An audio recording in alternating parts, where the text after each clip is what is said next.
아까 조금 전에 성경을 읽으면서 설교 요지는 대략 다 말씀을 드렸습니다. 아까 조금 전에 성경을 읽으면서 설명을 하면서 설교 요지는 대략 다 말씀을 드렸습니다. 우리가 예수 믿는 사람을 성도라고 부릅니다.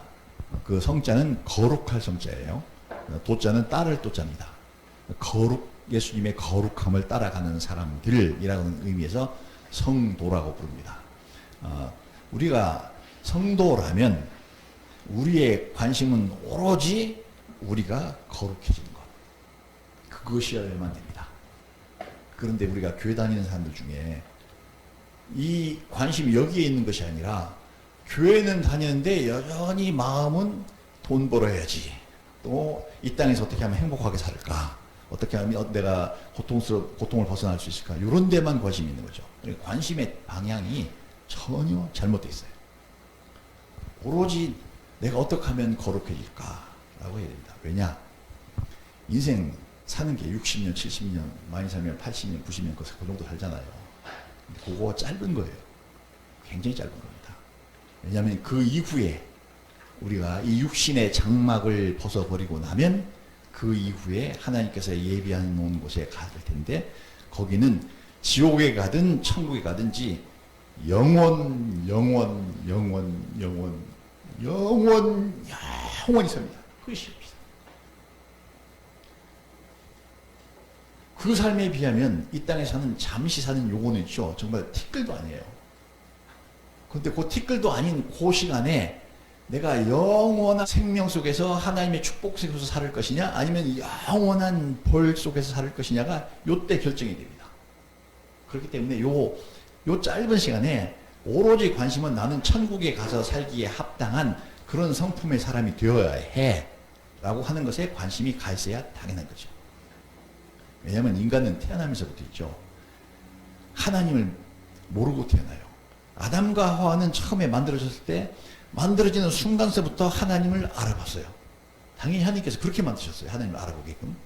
그런데 아담과 하와가 하나님을 배신하고 하나님께서 만들어 놓으신 그 목적대로 살지 아니하고 하나님께서 아담과 하와를 만드실 때는 왜 만드셨냐면요. 하나님이 온 천지간의 모든 만물을 다 만드시고 보시기에 정말 아름답게 이렇게 만드셨단 말이에요.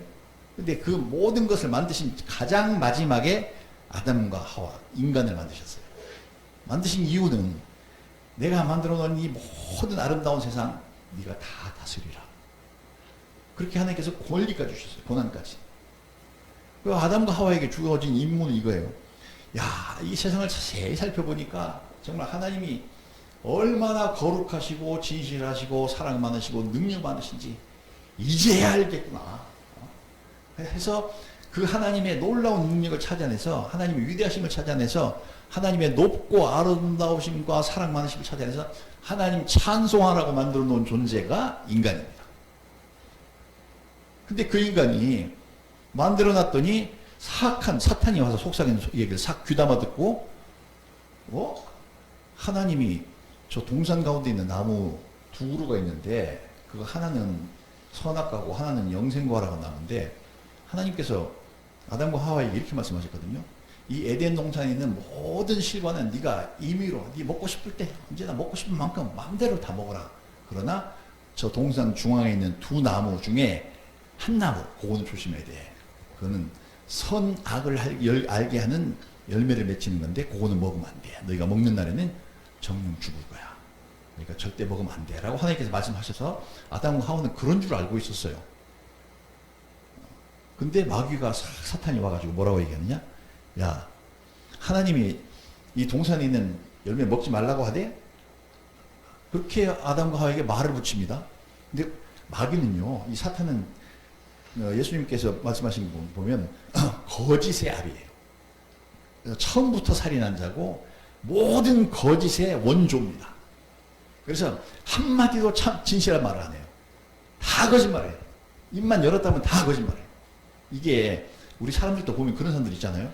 그거 악령이 들어서 그래요. 귀신 들려가지고. 귀신의 악령의 사탄의 영향을 받고 있기 때문에 거짓말을 하는 거거든요. 우리가 성령 하나님의 신에 영향을 받고 있는 사람은 절대 거짓말 안 합니다. 거짓말 하려고 하면 속에 양심이 팍팍 찔러가지고 두려워서도 못합니다. 근데 마귀는 지금 아담과 하와한테 와가지고 하는 얘기가 하나님이 동산에 있는 열매 먹지 말라고 하셨어요? 아니잖아요. 근데 그렇게 이상하게 꼬투리를 걸고 들어옵니다. 마치 하나님이 굉장히 인색한 자인 것처럼 그런 이미지를 갖게 만들려고 먹지 말라고 하더냐? 하니까 그 얘기를 하와가 듣고 뭐라고 했냐면, 아니 그런 얘기는 안 했는데 동산 가운데 있는 선악과 그거는 먹지 말라고 하셨어. 그렇게 얘기하니까 마귀가 또 거짓말해. 야 그거 안 주고 먹어도 안 주고. 먹어봐 진짜 내가 책임질게. 먹으면 안 주고. 저거 하나님께 니네한테 먹지 말라고 하신 이유가 뭔지 알아? 내가 비밀을 알려줄게. 야, 니네가 저거 먹으면 니네 눈이 밝아져갖고 하나님하고 능력이 똑같아질까 싶어서 하나님이 질투해서 먹지 말라고 한 거야. 이렇게 얘기를 합니다. 그 생각을 마음속에 싹 받아들이고 나서 열매를 다시 쳐다보니까 보암직도 하고 먹음직도 하고 지혜롭게 할 만큼 탐스럽기도 한지라. 저것만 먹으면 진짜 온 세상에 최고 똑똑한 하나님만큼 지혜로운 자가 될 것 같아. 안 먹으면 안 될 것 같아. 그런 마음이 싹 생겨가지고 그걸 따먹어 보겠습니다. 마귀가 옆에서 뭐라고 한마디 더 했을 것 같은데 성경에 안 적혀 있더라고. 그거 봐 먹었는데 안 죽잖아. 마귀가 이렇게 얘기했을지 모르지만 그거를 먹는 순간서부터 하나님을 배신한 거잖아요. 내가 인간이 인간으로서 역할만 하면 될 텐데 그러지 않고 하나님과 똑같아지려고 비기려고 달라들었단 말이에요. 감히 피조물인 주제에 만들어진 주제에 자기를 만든 존재와 똑같아지려고 나섰잖아요. 이거 배신이거든요. 엄청난 배신이거든요. 도저히 될 수가 없는 거예요. 피조물이 어떻게 만들어진 존재가 그 만든 존재와 똑같아질 수가 있겠어요. 내가 종이에다가 이렇게 그림을 그렸어. 정말 놀라운 능력을 가진 인간 하나 딱 그려놨어. 그러면 걔는 내가 만든 피조물이잖아요. 근데 걔가 나하고 똑같아질 수 있어요? 절대 없습니다. 그건 불가능해요. 그런데 그렇게 될 수 있다고 마귀가 삭 꼬신 그 소리에 넘어가가지고 그렇게 하려고 나섰잖아요. 그게 배신입니다. 그때부터 그들의 영은 죽었습니다. 그 즉석에서 육체가 죽은 건 아니에요. 그들의 영혼이 죽어버렸어요. 하나님 말씀대로 실제로 죽었어요. 그리고 그 영혼이 죽음으로 말미암아서 인간에게는 원래는 만들어졌을 때 니네는 몇 년까지만 살고 죽어 이런 규정이 없었어요. 영원한 생명을 가지고 태어난 존재입니다. 아담과 하와는. 그런데 하나님을 배신한 순간 영혼이 죽어버리고 영혼이 생명이기 때문에 영혼이 죽어버림으로써 말미암아 그 다음에 그들의 육체도 결국에는 죽음이 찾아오는 과정으로 이게 우리 인간들의 모습이고 그 속에서 우리가 그들의 후손 아담과 하와의 후손으로 태어났어. 그러니까 제대로 된 인간 같으면 하나님이 우리를 모친의 태중에서 우리를 만드신 그때부터 처음부터 하나님을 알아봐야 되는데 이게 우리가 죄인의 후손으로 죄악이 가득한 아담과 하와의 후손으로 죄인으로 태어났기 때문에 우리는 태어나면서부터 하나님을 못 알아봐요. 응애하고 태어난 애기 귀엽고 소중한 존재이긴 하지요. 그러나 그의 영혼은 하나님을 알아보지 못하는 영혼은 죽어있는 채로 태어난다. 그렇게 태어난 인간이 일생 살아가면서 이 세상에서 나쁜 거는 다 배워. 우리가 애들 키워보면서 알고 우리들 자신의 발자취를 봐서도 알 수 있지만 야, 너 왜 그렇게 거짓말을 하냐. 거짓말 좀 하지 마. 거짓말하면 안 돼. 이거 아무리 가르쳐도 거짓말합니다. 거짓말했다고 종아리 때리고 데리고 앉아서 타일르고 암만 해도 걔는 거짓말 못 버립니다. 계속합니다. 그런데 아이들한테 욕 한마디만 가르쳐줬어요. 야, 미국 사람들이 이렇게 욕하고 일본 사람들이 이렇게 욕해. 그리고 우리나라 욕도 이렇게 나쁜 욕이 있어. 한마디만 가르치면 절대 안 잊어버려. 못된 거는 금방 배우고 거룩하고 좋은 거는 절대 못 배우는 게 욕의 죄인인 인간의 특징입니다. 그래서 우리가 죄 중에서 태어났고 죄 중에서 성장해요. 못된 것만 배워가지고. 그게 인간의 현실이에요. 근데 예수님이 오셔서 거기서 벗어날 수 있게 해주셨단 말이에요. 그럼 벗어날 수 있게 은혜를 받은 사람은 그때부터는 정말 거기서 벗어난 대로 온전한 모습으로 살아야죠. 그런데 여전히 옛날에 배웠던 그 죄와 그 습관을 버리지 못하고 여전히 예수 믿는다고 하면서도 돈 버는 일에, 그 다음에 내 먹고 사는 문제에, 그 다음에 어떻게 내 인생에 대한 막 근심 염려에 푹 빠져 삽니다. 그렇게 하면 안 되고요. 그렇게 하면 안 되고 오직 거룩해지는 것 그것만이 나의 최대의 관심이야 하고 그것만 하고 나머지 먹고 사는 문제는 이제 하나님 나를 구원해 주셨으니까 다 책임져 주시겠지. 주신다고 성경에 쓰여 있으니까 난 그 맡길 거야. 나 정말로 그분을 믿을 거야. 나를 그렇게 해주실 줄 맡기고 살아가야 됩니다. 그래서 우리 성도는요, 우리 마음속에 성도가 아닌 사람이 갖지 못한 특별한 걸 하나 가지고 있어야 돼요. 그게 뭐냐면 거룩함이라고 하는 잣대가 하나 있어야 됩니다. 내가 이런 행동을 할 때 내가 이게 거룩하냐 아니냐, 내가 스스로 내 자신을 재어보고 이거 이렇게 하면 거룩한 게 아니야, 그럼 하지 말아야 되고, 이렇게 하면 거룩한 거야 하면 그걸 하고 하는 그런 내 마음속에 잣대를 하나 가지고 있어야 돼요. 잣대 이름이 뭐라고요? 거룩함이라고 하는 잣대예요. 거기에 맞으면 우리가 합격이고 거기에 안 맞으면 틀림입니다. 예수 안 믿는 사람이 없는, 예수 믿는 사람들만 가지고 있는 도구입니다. 이거는요, 우리의 모든 면을 다 측정할 수 있어요. 내가 생각하는 바가 거룩한지 아닌지, 내가 행동하는 바가 거룩한지 아닌지, 내가 말하는 바가 거룩한지 아닌지, 이런 걸 내 마음도 잴 수도 있고, 내 말하는 태도도, 행동도 잴 수도 있고, 모든 것을 다 잴 수가 있습니다. 내가 뜻하는 바도 잴 수가 있고. 그래서 이 거룩함이라고 하는 잣대가 반드시 내 속에 가지고 있어야 된다. 그래서 우리가 그 거룩함을 가지고 그 거룩함을 따라서 행동하는 그 과정을 뭐라고 얘기하냐면 성화라고 합니다. 거룩해진다, 그런 얘기예요. 한자로 성화. 우리 거룩해지는 그 과정이 있는데, 근데 이게 있죠, 사실. 실제로 내가 거룩해지려고 하면, 그 거룩해지려고 하면 그 과정이 매우 어렵습니다. 그래서 여러분, 지금 요즘에서 잠깐 설교를 준비해놓고 생각해 봅시다. 나는 지금 온전하게 거룩해져 있나? 스스로 한번 생각해 보시기 바랍니다. 완벽하다면 그러면 이 땅에 더 이상 살 필요 없어요. 가야죠. 저 영원한 좋은 세상으로. 근데 우리가 다 완벽하지 못해요. 오늘 제목이 우리는 많이 부족합니다.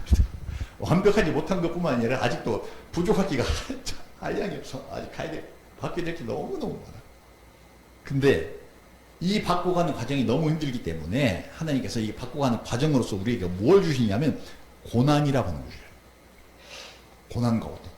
내가 왜 이런 일을 당해야 되지? 하는 그런 막 억울한 일도 당하게 되고, 내가 너무 이해할 수 없어. 막 비참하고 힘들고 괴롭고 어떨 때는 살고 싶지 않은 그런 지경까지도 하나님께서 나를 몰아 넣으셔요. 왜 그러느냐? 내 속에 있는 죄악된 습관 하나씩 하나씩 걷어내고 내 속에 거룩한 것 하나씩 하나씩 심어가는 과정이 그런 과정이에요. 하나님의 은혜가 없다면, 우리에게, 우리 인생에게 없다면 내가 그런 고난을 겪어도 내 속에 거룩함이 생기지 않습니다. 그런데 하나님의 은혜가 있기 때문에 우리 진정으로 예수 믿는 사람은 그 고난을 하나씩 통과할 때마다 내 속에 거룩함이 하나씩 하나씩 더 자라게 돼요. 그래서 우리가 주변에 예수 믿는 사람들이 어려운 일 당하고 있으면 야, 네가 무슨 죄져서 그렇겠지, 이런 눈으로 쳐다보면 안 됩니다. 같은 예수 믿는 사람인데 어려운 일 당하고 있으면 하나님께서 저 사람을 더욱 거룩하게 만드시려고 그러는 거구나. 우리가 그렇게 생각을 갖춰야 됩니다. 그렇게 우리가 변화돼서 어디까지 변화가 되냐? 아까 얘기했죠? 우리의 목표는 누구예요? 예수님까지입니다. 근데 어떻게 우리가 예수님만큼 되겠어요? 아무리 죽었다 깨나도 우리가 어떻게 그렇게까지 될 수가 있겠어요? 그럼에도 불구하고 마음의 목표는 그렇게 가지고 있어야 됩니다. 그러면 예수님만큼 거룩해지려고 하면 기본적으로 우리의 심령 상태가 거룩해져야 돼요.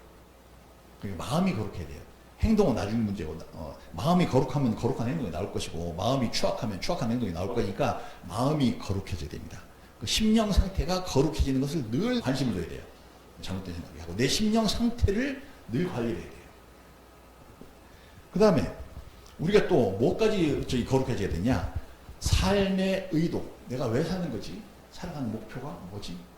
이것까지도 우리가 거룩해져야 됩니다. 그러니까 누구나 마음속에 있는 거 다 탈탈 털어서 끄집어내면, 너 행복하게 살고 싶어? 불행하고 살고 싶어? 이렇게 하면 답이 다 하나에 똑같아요. 다 그냥 행복하고 싶어요. 이게 인간의 본성이란 말이에요. 본성인데 이게 삶의 목적이 되면 안 됩니다. 삶의 목표가 되면 안 돼요. 그거는 거룩한 게 아니에요. 이게 목적이 되는 것은 거룩한 게 아니에요. 그냥 거룩하지 않은 거지. 하나님의 사랑을 체험한 사람은 자기를 위해서 살지 않습니다. 그리고 하나님의 뜻을 위해서 살아요. 하나님이 기뻐하시는 일을 위해서 살아요. 그래서 우리가 가끔 이해 안 가는 사람들 있잖아요. 예수 믿는 가운데서도 왜 꼭 저렇게 해야 되지? 이런 사람도 있어요. 아니 예수 믿고 나서 한국에서 그냥 편안히 살다 죽으면 되지 뭐하러 아프리카 오지로 아프가니스탄으로 죽으러 가는 거지 뭐 그게. 자기 인생 다 내버린 거예요. 자기 삶이라고 한 거, 자기 행복이라는 거 하나도 고려하지 않고 다 내버려버리고 거기에 그 땅에 있는 영혼들이 살아나서 하나님의 영원한 생명을 받기 위해서 누군가의 희생이 필요하다면 하나님 접니다. 하고 나서잖아요. 이런 사람들은 자기를 위해 살지 않습니다. 그래서 희생하고 고난당하고 이 멸시당하는 것까지 다 감수하면서도 내가 하나님의 뜻을 이루겠다 할 때 그 사람의 삶의 목표가 이게 거룩한 거예요. 이 거룩한 거죠. 인간의 언어로는 형언이 안 되는 그런 거룩한 거예요. 그래서 우리가 내 성품도 거룩해야 되지만 내 살아가는 삶의 목표로 목적도 이게 거룩한지 내가 가지고 있는 이 잣대로 채워야 됩니다. 그런 사람이 진짜 다시 한번 설교를 잠깐 중단하고 한번 그 잣대를 한번 재봅시다. 우리 거기까지 가려면 아직 멀었잖아요. 그래서 오늘 말씀 나눈 제목이 우리는 많이 부족합니다. 거기까지 가는 목표를 가지고 있어야 돼요. 가지는 못할 망정 실제 그렇게 내가 못 될지도 몰라. 그렇지만 목표는 가지고 있어야 돼. 내가 그렇게 살겠어. 하나님 내가 거기까지 내가 더 거룩해지겠습니다. 저를 도와주시옵소서. 이런 마음이 있어야만 됩니다. 그런 마음이 있는 사람 또 뚜렷한 하나의 특징이 나타나. 죽는 거 전혀 거부합니다. 살고 죽는 거 전혀 거부합니다. 이미 삶의 목표까지도 거룩해졌기 때문에 이 땅에서 뭐 내가 목이 잘려서 죽든지 아니면 스테반처럼 돌로 맞아 죽든지 전혀 거부합니다. 왜? 요거 끝나면 그 영원한 세계, 그 하나님의 사랑과 칭찬과 행복이 무한한 그 세계 속에서 살 거이기 때문에 겁 하나도 안 내요. 죽음이라고 하는 거 아무 의미가 없습니다. 그런 사람들한테. 우리가 성도가 그래야 돼요. 그래야 진짜 성도지. 거기까지 가야 성도가 돼요. 우리가 그렇게 거룩해지는 것은 이론이 아니라 실제적인 변화예요. 우리 내면 속에서 일어나는 실제적인 변화입니다. 근데 이것을 어떻게 계속해서 그런 실제적인 변화를 유지할 수 있느냐고 하면 그건 우리가 겸손해져요. 교만한 순간에 성화 끝입니다. 교만이 내 속에서 튀어나오는 순간에 성화 끝. 그러나 내가 더 낮아지려고 하고 더 겸손해지려고 하면 성화는 계속 진행됩니다. 그래서 예수님까지 자라게 되죠. 그래서 우리가 많이 부족하기 때문에 이제 오늘부터는 내 속에 잣대를 하나 가지고 있습니다. 거룩함이라고 하는 잣대를 가지고 항상 나를 재봅시다. 그리고 목표는 예수님입니다. 그리고 늘 우리가 확인하고 또 확인하는 것은 나는 아직도 많이 부족해. 나는 아직도 이런 생각을 가지고 사는 우리 모두가 될 수 있길 예수님의 이름으로 축복합니다. 기도합시다. 하나님 아버지, 저희를 이 거룩한 길 가운데 놓아주셔서 감사합니다. 우리가 머물지도 않을 것이고 뒤로 물러가지도 않을 것이고 저 앞에서 부르시는 주님의 그 손짓을 따라서 저희가 쉼없이 나갈 겁니다. 나날이 거룩하게 하여 주옵시고 나날이 진실하게 하여 주옵시고 나날이 주님을 더 닮아갈 수 있도록 축복하여 주시옵소서. 그래서 우리의 입으로가 아니라 주님의 말씀으로 이는 나의 사랑하는 자요 나의 아들이요 나의 딸이다라고 우리가 그런 말씀 들을 수 있기까지 성장케 하여 주옵소서. 예수님 이름으로 기도합니다. 아멘.